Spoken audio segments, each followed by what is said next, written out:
Hi guys, welcome to ஐஎம்போ. MG and எமர் welcome. So நம்ம ஹாய். ஜிபி பார்த்த உடனே ரிவ்யூ பண்ணலாம்னு நினைச்சோம். பட் ஆனால் அன்பார்ச்சுனேட்லி டைம் கிடைக்கல, பண்ண முடியல. ஜிபி குட் பேட் அக்லி ஒரு தரமான சம்பவம்னு சொல்லலாம் ஏகேவோட கெரியர்ல. அதாவது ஒரு விடாமுயற்சி படம் வரும்போதே என்னன்னா நான் டிசப்பாயின்மெண்ட் ஆனோம். நீங்க வந்து இல்ல இல்ல உங்களுக்கு பயங்கரமா பிடிச்சிச்சுன்னு சொன்னீங்க. எனக்கு டிசப்பாயின்மெண்ட் ஏன்னா நான் தலையை வந்து நான் எப்படி பார்க்கணும்னு நினைக்கிறேனோ அந்த மாதிரி பார்த்தா நான் கொஞ்சம் என்ஜாய் பண்ணுவேன். ஒரு லாஸ்ட் ஒரு 6-7 இயர்ஸானவே பெருசா எனக்கு வந்து என்னதான் படம் ஓடினாலையும் வந்து நான் பெருசா சாட்டிஸ்ஃபை ஆக மாட்டேன். ஏன்னா நான் அப்படி பார்க்கணும்னு எப்பவுமே நினைக்கிறது இல்ல. அவருக்குன்னு ஒரு மாஸ் இருக்கு. அவர் இறங்கி வந்தா என்ன நடக்கும் அப்படின்னு ஒரு ஒரு ரியலா ஒரு ஒரு இமேஜினேஷனே வாழ்ற மாதிரி இருக்கும் எனக்கெல்லாம். அந்த ஆள் கொஞ்சம் இறங்கி இந்த கேஜிஎஃப் மாதிரி ஒரு படம், புஷ்பா மாதிரி ஒரு படம் எல்லாம் பண்ணா எப்படி இருக்கும் அப்படின்ற ஒரு தாட் எப்பவுமே இருந்துட்டு இருக்கும். ஜிபியூ அந்த போஸ்டர்ஸ் இதெல்லாம் வரும்போது கூட நான் பெருசா ஹோப் வச்சுக்கல. ஓகே, ஏதோ ஒரு கிமிக்ஸ் தான் இது, ஓரளவு ஏதாவது இருக்கும் அப்படின்னு தான் நினைச்சேன். வந்து அந்த முதல் நாள் போகும்போது நாங்க ஒரு பெங்களூர்ல ஒரு தியேட்டர் போனோம். அது ஐ திங்க் 850 சீட்டர் அந்த தியேட்டரு. ஸோ பயங்கரமா என்ஜாய் பண்ணலாம் தான் போனோம். பட் ஆனா அங்க நடந்து வேற. ஏன்னா அது ஒரு 1000 சீட்டர் கன்வெர்ட் பண்ணிட்டாங்க. எங்களுக்கு சீட் கிடைக்கல, நின்னுட்டே படம் பார்த்தேன். ஆனாலும் தரமான படங்க. இந்த மாதிரி ஒரு எனக்கு தெரிஞ்ச ஞாபகமே இல்லை நான் இந்த மாதிரி ஒரு செலிப்ரேஷனை பார்த்தேன். எவ்வளவோ படம் வந்திருக்கு. ஈவன் ஜெயிலரை கூட நான் எனக்கு ரொம்ப பிடிக்கும். அதையெல்லாம் பீட் பண்ண அளவு ஆதிக் வந்து ஒரு மேஜிக் பண்ணாரு. படத்தை அந்த எப்படி என்னால அந்த உக்காரவே முடியல தியேட்டர்ல. அந்த மாதிரி ஒரு சம்பவம்னா ரொம்ப வருஷம் கழிச்சு ஒரு தியேட்டர்ல இவ்வளவு ஒரு மாசான படத்தை பாரு. ஏன்னா நிறைய பேர் சொன்னாங்க ஸ்டோரி இல்ல, அது இல்ல, எதுவுமே தேவையில்ல, இதுதான் வேணும், இததான் சொல்றோம். நீங்க போயிட்டு நீங்க ஒரு ட்விட்டர் எல்லாம் பாத்தீங்கன்னா ஸ்டோரி எல்லாம் பச்சை பச்சை கேட்க ஆரம்பிச்சிடறாங்க. இதுதான் எங்களுக்கு தேவை, எங்களுக்கு ஸ்டோரியே தேவையில்ல. இந்த மாதிரி ஒரு படத்தெல்லாம் எதிர்பார்த்தன்ற அளவுக்கு பயங்கரம் போகுதுங்கிறாங்க. சோ எம்ஜி அண்ட் அமர், உங்களுடைய எக்ஸ்பீரியன்ஸ் இருந்துச்சு படம், உங்களுடைய எக்ஸ்பீரியன்ஸ் எப்படி இருந்துச்சு? படம் உங்களை எப்படி சாட்டிஸ்ஃபை பண்ணுச்சு? சரி, படத்துல வந்து பாத்தீங்கன்னா சுத்தமா ஸ்டோரி இல்ல. எமோஷன்ஸ் எல்லாம் பாத்தீங்கன்னா ரொம்ப கிரிஞ்சா தான் இருந்துச்சு. பட் இதெல்லாம் எங்களுக்கு தேவையில்லை. ஸ்டோரியும் தேவையில்ல, வந்து கிரிஞ்சு எமோஷன் எல்லாம் தள்ளி வச்சுட்டு ஏகேவா பார்த்தா வந்து பாத்தீங்கன்னா ஃபுல் கியூஸ் தான். எனக்கு எல்லாம் படம் ஆரம்பிச்சு ஒரு 10 செகண்ட்ல ஒரு 10 நிமிஷம் போச்சு படத்துல இருந்து. இவ்வளோலாம் ஏகே வந்து இறங்கி வந்து செய்வாரான்றதெல்லாம் அன்பில். ஏன்னா லாஸ்ட் ஒரு 10 வருஷம் அந்த அந்த அந்த ஸ்டைல் நான் பார்க்கவே இல்லை. மொத்தமா ஒரே படத்துல பார்த்த மாதிரி தான் இருந்துச்சு. நான் எதிர்பார்த்தேன், ட்ரைலர் பார்த்தா கொஞ்சம் இறங்கி வந்து செஞ்சிருப்பாருன்னு தோணுச்சு. பட் டோட்டல் அவுட்டர் வந்து பாத்தீங்கன்னா அவரோட லீக் எல்லாம் வெளியே தாண்டி வந்து அடிச்சிட்டாருன்னு சொல்லுவோம். எனக்கெல்லாம் ஒரு 10 நிமிஷத்துக்குள்ள வந்து கண்ணுல தண்ணி தான் வந்துச்சு. என்னடா இது, ரொம்ப ஒரு பழைய மெமரிஸ். இந்த பில்லா கெட்டப்லாம் அப்படி நடந்து வரும்போது, தலை நடந்து வரும்போது அத்தனை கெட்டப்ல ஒரு 10 நிமிஷத்துலயே காட்டுவாங்க பாரு. மிராக்கள் எனக்குலாம் கண்ணு தனியா பார்த்தனால என்னால அந்த கத்தம்புல கண்ணு தண்ணி தான் வந்துச்சு. அந்த மாதிரி ஒரு பியூர் எமோஷன் தலையை வந்து அந்த மாதிரி தான் பார்க்கணும் எனக்கெல்லாம் ஆசை. நிறைய பேர் நிறைய பேர் சொன்னாங்க அவங்க எமோஷனல் ஆனது. நிறைய பேர் சொன்னாங்க. ஏன்னா இப்படிதான் பார்க்கணும்னு ஆசைப்பட்டு ஒரு படம் எடுத்த மாதிரி இருந்துச்சு. எனக்கு வந்து பர்டிகுலரா ஒரு சீன்ல வந்து கத்தி பூச்சி போட்டு என்ன செய்யணும்னா, தலை வந்து ஜெயில இருந்து வருவாரு. வந்துட்டு வந்து ஒரு சேர்ல உட்காந்து அவரோட இமேஜஸ் இருக்குல்ல, கன் அடிச்சுட்டு அவரோட இமேஜஸ் எடுத்து பார்க்க முடியும்னா அந்த இமேஜ் எல்லாம் ஒவ்வொரு நினைச்சு பாரு. நீ அந்த பில்லா இமேஜ், தீனா இமேஜ், அவருக்கே அது பார்க்கும்போது கூஸ் பம்பா தான் இருக்கும். ஏன்னா பொருள் எனக்கு தலை வந்து அதான் தியேட்டர்ல மறுபடியும் அந்த இமேஜ் எல்லாம் பார்க்கும்போது எனக்கெல்லாம் முடியல. என்னால அந்த அந்த சீனே எனக்கு போக நான் ஒருத்தர். அதுக்கப்புறம் நீங்க அந்த படத்தை என்ன வேணா கிரிஞ்சி எமிஷன் கொண்டு போக, ஆனா அதுவே ஒருத்தராடின்னு தோணுச்சு. அது இல்லாம நிறைய மாஸ் எலிமெண்ட்ஸ், பிஜிஎம் கொஞ்சம் இறைச்சலா இருக்கிற மாதிரி தான் இருந்துச்சு. பிஜிஎம் எல்லாம் கொஞ்சம் கேட்கும்போது கொண்டாடுற மாதிரி இல்லை. எனக்கு கூட இந்த ரெட்ரோ சாங்கு ஜிவி யூஸ் பண்ணாங்க, அந்த சின்ன சின்ன கட் சாங்கு அன்பிலீவபிள் தான். எனக்கு தெரிஞ்சு ஜிவி வந்து ஒரு ஃபேன் பையோ சரி, ஆதிக்கு ஒரு ஃபேன் பையோ சரி தரமா செஞ்சிருக்காங்க. மேபி இதுக்கப்புறம் தயவுசெய்து தலை வந்து ரிட்டையர்ட் ஆகணும். அதுக்கப்புறம் சினிமா நடிக்கக்கூடாது. அப்படி நடிச்சா மறுபடியும் போயிட்டு அந்த பழைய அந்த சென்டிமெண்ட்ஸ் இல்ல, ரொம்ப அமைதியெல்லாம் தலையை பார்க்கணும். ஓகேவா? இதே மாதிரி இதே பையனோட நடிச்சா மறுபடியும் இந்த சினிமா களத்துக்குள்ள வந்து இல்ல இதோட ரிட்டையர் ஆகிருக்கும் போதும் என்ன அப்படின்ற மாதிரி தான் தோணுது எனக்கு. இல்ல ரிட்டையர்ட் ஆகிறதுக்கு முன்னாடி இல்ல விட மாட்டான். நான் பேசலான்னு நோச்சு வெளிப்படுத்தான பாக்குறேன். இவன் பேசினே இருக்கான் கண்டினியூவா. இல்ல இந்த ஃபர்ஸ்ட் இன்ட்ரோஸ் நான் தலை ஃபேன் கிடையாது. பட் தலை ஃபேன் இல்ல நானு. பட் இருந்தாலுமே எனக்கு கண்ணுல தண்ணி வருதுன்னா அந்த இல்ல மாதிரி செலிப்ரேஷன் பண்றதுக்கு எதுக்கு தலை ஃபேனா இருக்கு? நான் நியூட்ரல் ஃபேனா இருந்தாலே போதும். எனக்கு அந்த ஃபர்ஸ்ட் சீன்ல அந்த கதவை உடைச்சிட்டு தலையோட கண்ணு மட்டும் காமிப்பாங்கல்ல, அப்படியே ஒரு செகண்ட் எனக்கு அந்த தீனா படம், அந்த அப்படியே தீனா படத்துல அந்த சீன் வரும் பாரு, அப்பா சாமி. அதான் அந்த கண்ணாடி போட்டுன்னு இருப்பாரு. இதுல கண்ணாடி போட்டு ஃபுல்லா ஃபேஸ காட்டுவாங்க ஒரு சீனா. இதெல்லாம் எங்கயா இருந்த இவ்வளவு நாள் அப்படிங்கிற மாதிரி ஆத்விக்க அப்படின்ற மாதிரி தான் இருந்துச்சு எனக்கு. போடுவாங்க எதிர்பார்த்திருந்தேன் நானு. என்னடா இதெல்லாம் பழைய கொண்டு வந்தா தேட்டர் எதிர்த்தா இருக்கும். ஓகே. நம்ம யார் சொன்னது ஸ்டோரி இல்லைன்னு சொல்லிட்டு அதுல ஃபேமிலி ஸ்டோரி இருக்கு. உங்களை அதை பார்க்க முடியல. தலை இல்ல வந்து திடீர்னு என்ஜாய் பண்ணி பாக்குறதுனால உங்களால அதை என்ஜாய் பண்ணி இல்ல ரசிக்க முடியல, ஃபேமிலி அவ்வளவுதான். ஸ்டோரி இருக்கு, ஃபேமிலி ஸ்டோரி இருக்கு, எல்லாம் ஓகே தான், அந்த ஸ்டோரியே போதும் நமக்கு. ஆனா ஒரு சிலர் இருக்காங்க, அதாவது ஸ்டோரி இல்ல அதெல்லாம். நான் வந்து அதுக்குள்ளவே போக மாட்டேன். நான் இந்த படத்தை பொறுத்த வரைக்கும் நான் அதுக்குள்ளவே போக மாட்டேன். எனக்கு வந்து நீங்க நல்லா பாத்துக்கோங்க, இந்த மாதிரி ஒரு ஃபன்னா ஒரு கேரக்டர் பண்ணி ரொம்ப வருஷம் ஆயிடுச்சு. நீங்க எனக்கு தெரிஞ்சு மங்காத்தாவல் பண்ணியிருப்பாரு, அதாவது அந்த ஃபன் ஃபேஸை காட்டுறது. விஸ்வாசத்துல பண்ணா கூட எனக்கு தெரிஞ்சு அது கொஞ்சம் ஒர்க் அவுட் ஆகல. அதுக்கப்புறம் அவர் பண்ற நையாண்டியா இருக்கட்டும், அப்டேட்டான டைலாக், எல்லாமே அப்டேட்டான டைலாக். வாலி மியூசிக், வாலி அந்த இல்ல இப்ப நீங்க நீங்க சொன்னது அந்த அப்டேட் டைலாக்னு ஒன்று சொல்லும்போது ஞாபகம் வருது. அந்த அப்டேட் டைலாக் வந்து காமெடியா சொல்லிட்டு அடுத்த செகண்டே மாறும் ஃபேஸ். அடுத்த செகண்டே அப்படியே உங்க அம்மா அப்படின்ற மாதிரி அந்த சீரியஸான ஃபேஸோட போவாரு. அதெல்லாம் யாருக்கு வரும் சொல்லுங்க? அதெல்லாம் ரொம்ப வருஷம் ஆச்சு இந்த மாதிரி எல்லாம் பார்த்து தலைய. இல்ல படம் நீங்க ஸ்டார்ட் பண்ணதுல இருந்து எண்டிங் வரைக்குமே சரி ஒரு போனை ஒரு டைம் எடுத்து பாப்போம்னு ஒரு இடத்துல கூட தோணதில்ல. கத்து கத்து கண்டிப்பா. கத்திட்டே இரு. ரெஸ்டே இல்ல. நீங்க சொன்னீங்க, சகல வல்லவனாகட்டும், அந்த தொட்டு தொட்டு பேச சுல்தானா இருக்கட்டும், அந்த பிஜிஎம்ஏ நிறைய பிஜிஎம் கோர்வையா போட்டிருப்பாங்க. அவர் அதை அழகா யூஸ் பண்ணது. இன்டர்மிஷன்ல அந்த டைலாக், விஜய் தளபதி ஃபேன்ஸ் டைலாக் ஒண்ணு இல்லாம நீங்க வந்து, நான் வந்து நம்ம எக்ஸாகரேட் பண்றதுக்கு ரீசன் என்னன்னா, தலை ஃபேன்ஸா ரொம்ப தலை ஃபேனா ரொம்ப அவர் படத்தை எல்லாமே ரசிப்போம்.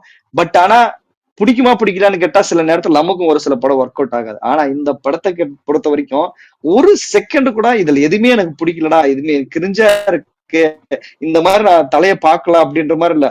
அந்த கெட்டப், அந்த காஸ்டியூம், மிடில்ல ஒரு வாய்ஸ் ஓவர் ஒண்ணு வரும். அப்பா ஜான்விக்கு டான்லி ப்ரொஃபஸர்னு போட்டு காட்டுற அத்தங்களும் அந்த சீன் பார்த்த உடனே அந்த நிஜமா சொல்ற அன்எக்ஸ்பெக்டட் அது. ஏன்னா படம் எடுக்கும் போதே வந்து இது வந்து அந்த டான்லி கதையை பேஸ் பண்ணி அதே மாதிரி ரீமேக் தான் நம்மளே நிறைய வாட்டி பேசிருக்கோம், அதனுடைய ரீமேக் தான் வரப்போகுதுன்னு சொல்லிட்டு. ஆனா தலைவன் அந்த எடுத்து உள்ள கோத்து விட்டு ஒரு ஒரு பில்டப் சீன் வச்சிருப்பாங்க. வழக்கமா பில்டப் சீன் வச்சா ஒரு சில டைம் ஓட்ட ஆரம்பிச்சிடும். ஏன்னா நம்ம விவேகத்துல பார்த்துட்டோம், பில்டப்பா பேசி பேசி சாவடிக்கிறாங்களே அப்படின்னு சொல்லிட்டு. ஆனா இதுல எவ்வளவு பில்டப் வச்சாலுமே பிச்சுட்டு போச்சு.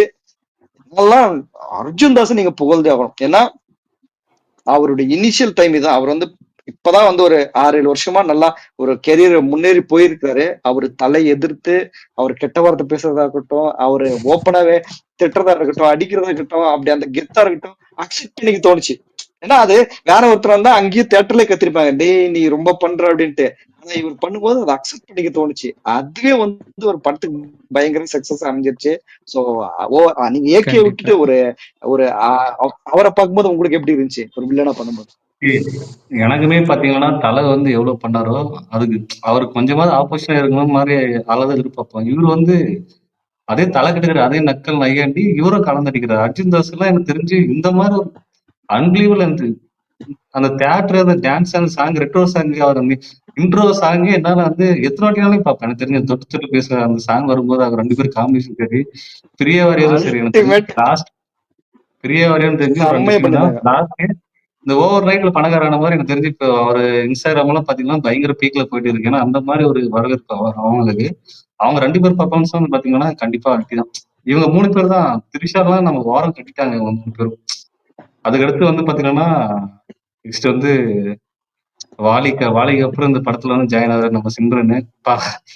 வெறித்தனம் எனக்கு தெரிஞ்சு அந்த ஒரு மெமரிஸும் சரி, அது கில்பில் கொண்டு அந்த கில்பில் லேடியை கொண்டு எடுத்து உள்ள வச்சாங்க.